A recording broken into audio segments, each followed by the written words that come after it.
మరి మన next segment just a minute.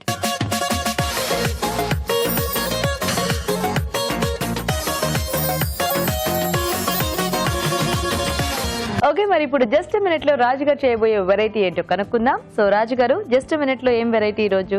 వాము బిస్కెట్స్ అండి. వాము biscuits. Yes. So tea time కి అలా కాస్త హాట్, కొంచెం హాట్ గా ఉంటుంది. ఓకే, చాలా బాగుంటుంది. అంటే కొంచెం పర్సెంటేజ్ లో మనం కొద్దిగా షుగర్ యాడ్ చేస్తాం.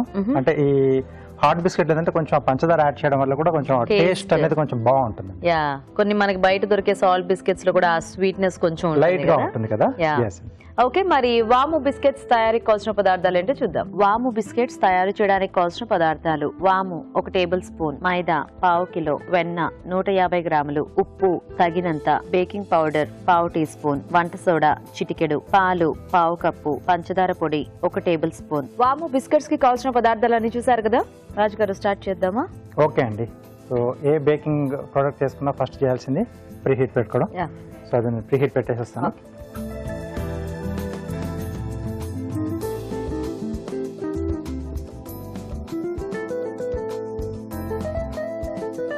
సో ఇక్కడ ఫస్ట్ మనం డ్రై ఇంగ్రీడియంట్స్ మిక్స్ చేసుకున్నామండి. మైదా.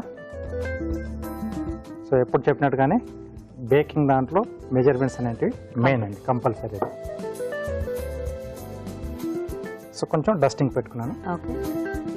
దీంట్లో వాము, సరిపడా ఉప్పు, బేకింగ్ పౌడర్, బేకింగ్ సోడా, పంచదార పొడి అండి. సో ముందు ఇవన్నీ బాగా ఈవెన్ గా కలిపేసి పెట్టేసుకోవాలి. ఓకే, ఇది కాస్త పక్కన పెట్టేసి వెన్న ఇప్పుడు మనకు రూమ్ టెంపరేచర్ లో ఉండాలండి. మెల్ట్ చేయకూడదు, మరి ఫ్రిడ్జ్ లో పెట్టింది కూడా కాకుండా రూమ్ టెంపరేచర్ తెచ్చేసుకున్నది ఇక్కడ వాడాలి.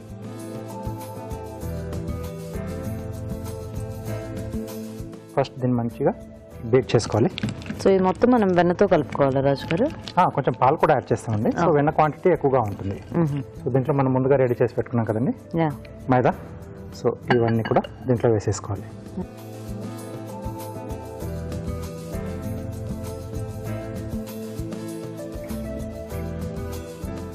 సో ఇలా ఫోల్డ్ చేసుకోవాలి.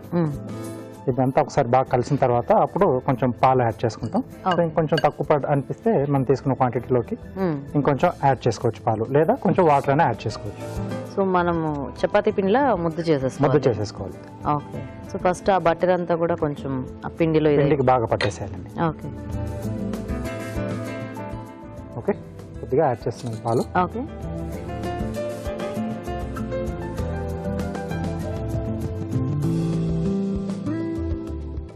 మధ్య మధ్యలో కలుపుతూ అవసరం అనుకున్నంత కొంచెం మనం యాడ్ చేసుకుంటూ పోవాలి పాలు. సో ఇది పిండి కలిపిన తర్వాత ఏమైనా కాసేపు అలా పక్కన ఉంచాలా రాజు గారు, లేకపోతే ఇమీడియట్ గా చేసేసుకోవచ్చా? మనం ఇమీడియట్ గా చేసుకోవచ్చు. కొద్దిమంది ఏంటంటే మనకు కొంచెం ఆ షేప్ అనేది కొంచెం పర్ఫెక్ట్ గా రావడానికి ఫ్లాట్ గా మనకి రోల్ చేసిన తర్వాత కాసేపు ఫ్రిడ్జ్ లో పెడతారు.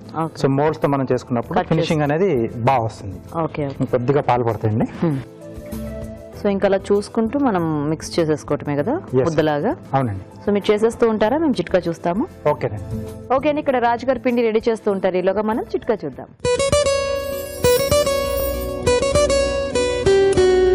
ఇప్పుడు మీకోసం మరో చిట్కా. చెప్పాను కదా ముందుగానే, చలికాలం వచ్చిందంటే రకరకాల సమస్యలు, రకరకాల నొప్పులు పెరుగుతూ ఉంటాయని. అలాగే చెవి నొప్పి కూడా. చెవి నొప్పి వచ్చినప్పుడు మన ఇంట్లో చాలా మంది పెద్దవాళ్ళు ఏం చేస్తూ ఉంటారంటే నూనె వేడి చేసి చెవిలో పోయడం, అలాగే కొన్ని రకాల పసర్లు చెవిలో పోయడం, నాటు వైద్యాలు చేయడం, ఇలాంటివి చేస్తూ ఉంటారు. ఇలా చేయడం వల్ల లాభం కంటే నష్టమే ఎక్కువ. ఎందుకంటే చెవి అనేది జ్ఞానేంద్రియము, చాలా సున్నితంగా ఉంటుంది. ఈ రసాలు ఇవన్నీ పోయడం వల్ల చెవిలో ఉన్నటువంటి సున్నితమైన కండరాలు, నరాలు దెబ్బతినే అవకాశం ఉంది. కాబట్టి ఎలాంటి నాటు వైద్యాలు ప్రయత్నించకుండా డాక్టర్ దగ్గరికి వెళ్ళి ట్రీట్మెంట్ తీసుకోవడం మంచిది. ఓకే అండి, చిట్కా చూసారు కదా. ఓకేనా రాజు గారు? రెడీ అయిపోయిందండి. సో మామూలుగా మనము ఇలా చక్కెడాలు కానీ ఇలాంటి వాటిల్లో ఆ వాము వేసుకొని చేస్తేనే వేగితే చాలా మంచి స్మెల్ వస్తూ ఉంటుంది. సో ఇక్కడ కూడా మనకి ఆ బిస్కెట్స్ చేసిన తర్వాత అది అలాగే వస్తూ ఉంటుందేమో కదా బేక్ అయ్యేటప్పుడు మనకు ఆ స్మెల్ అనేది తెలుస్తుంది. తెలుస్తుంది, ఎందుకంటే అక్కడ కూడా అంటే రోస్ట్ అయినట్టే కదా అది. సో కొంచెం డస్టింగ్ చేసుకుంటున్నాను.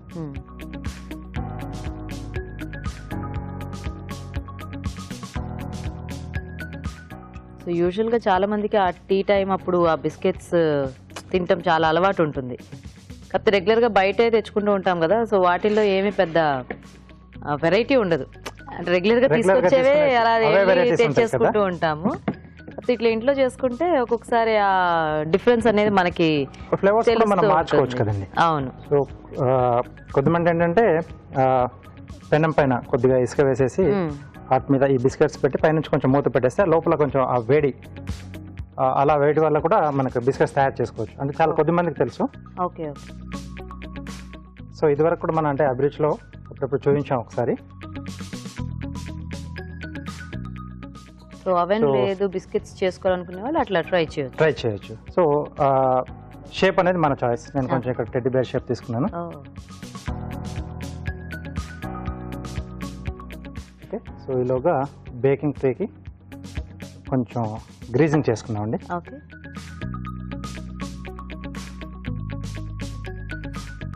కొంచెం లైట్గా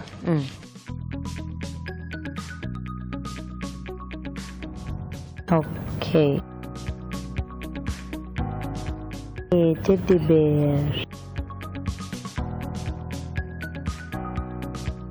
ఇంకొంచెం ఎక్కువగా ఆ వామ్ ఫ్లేవర్ తెలియాలనుకుంటే మనం బేక్ చేసే ముందు పైనుంచి కూడా కొంచెం స్ప్రింకిల్ చేసి బేక్ చేసినా మనకు ఆ ఫ్లేవర్ ఇంకొంచెం ఎక్కువగా తెలుస్తుంది. ఓకే. ఓకే. సో అవన్నీ కూడా రెడీ అయిపోయింది.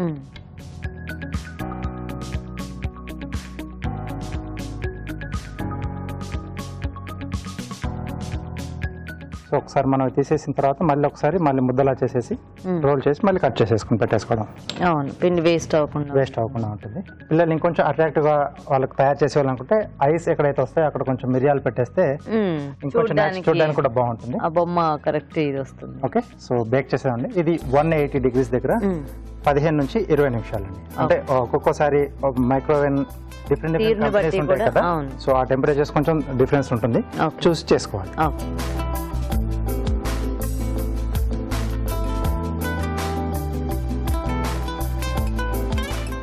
సో ఎలాగో మనకి బిస్కెట్స్ బేక్ అవ్వడానికి కాస్త టైం ఉంది కాబట్టి ఈలోగా మీరు కార్వింగ్ చూపించేస్తారా?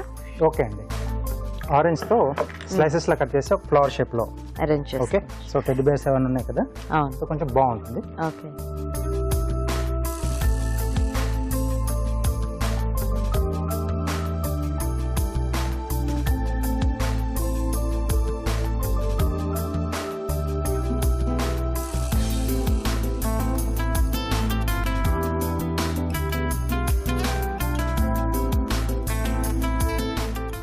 సో సైజుని బట్టి స్లైసెస్ చేసేసుకోవాలండి.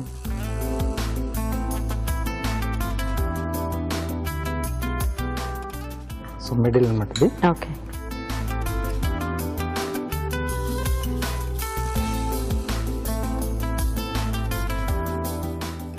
ఈ స్లైసెస్ అని కూడా దాని చుట్టూతా అరేంజ్ చేసేసుకోవాలి.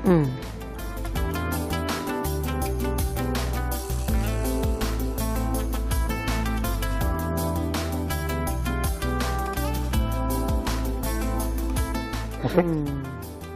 సో ఇది రెడీ అయిపోయింది. సో బేక్ కావడానికి కొంచెం టైం పడుతుంది కదా, వెయిట్ చేద్దాం. ఓకే. సో ఆల్మోస్ట్ అయిపోయింది రాజు గారు. ఆ వాము స్మెల్ అయితే మనకు బాగా వస్తుంది కదా.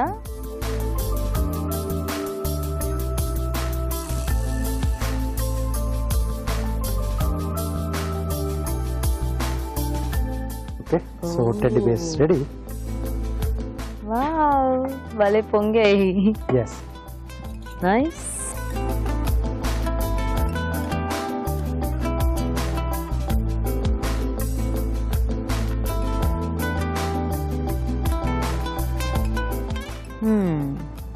వాము బిస్కెట్స్ రెడీ అండి. నైస్. సో చూసారు కదండి వాము బిస్కెట్స్ రెడీ. మరి టేస్ట్ చూసే ముందు తయారీ విధానం ఇంకోసారి చూద్దాం. వాము బిస్కెట్స్ తయారు చేసే విధానం: ఒక బౌల్లో మైదా, వాము, ఉప్పు, బేకింగ్ పౌడర్, వంట సోడా, పంచదార పొడి వేసి బాగా కలుపుకోవాలి. మరొక బౌల్లో వెన్న వేసి బాగా కలుపుకోవాలి. దీనిలో మైదా మిశ్రమం వేసి పాలు పోసి ముద్దలా కలుపుకోవాలి. ఈ మిశ్రమాన్ని సమంగా పరిచి కావాల్సిన ఆకారంలో కట్ చేసుకోవాలి. ఆపై వీటిని వెన్న రాసిన బేకింగ్ ట్రేలో ఉంచి 180 డిగ్రీల వద్ద 20 నిమిషాల పాటు బేక్ చేసుకోవాలి. అంతే, వాము బిస్కెట్స్ రెడీ.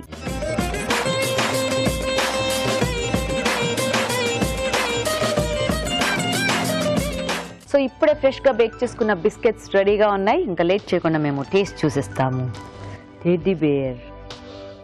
యూజువల్గా మనకి వేడివేడిగా బిస్కెట్స్ టేస్ట్ చూడటానికి ఎప్పుడు ఛాన్స్ దొరకదు. అంటే ఇవి కొనుక్కున్న ఎలాగో మనకి స్టోర్డ్ కదా, చేసుకుంటే ఇలా తినొచ్చు అనమాట ఫ్రెష్గా. చాలా బాగా వచ్చాయి రాజు గారు. చాలా సాఫ్ట్గా, క్రంచిగా, ఆ వాము ఫ్లేవర్ సూపర్గా తెలుస్తుంది. చాలా బాగుంది. పర్ఫెక్ట్ టీ టైం బిస్కెట్ లా ఉంది. అంటే చేసేసి మనం ఇంట్లో స్టోర్ డబ్బాలో పెట్టుకున్న పిల్లలు స్కూల్ నుంచి వచ్చినప్పుడు కానీ, లేకపోతే షార్ట్ బ్రేక్స్ కోసం కానీ అలా పెట్టడానికి కూడా బాగుంటాయి. హ్యాపీగా ఎక్కడికైనా వెళ్ళేటప్పుడు క్యారీ చేసుకోవడానికి కానివ్వండి. సూపర్.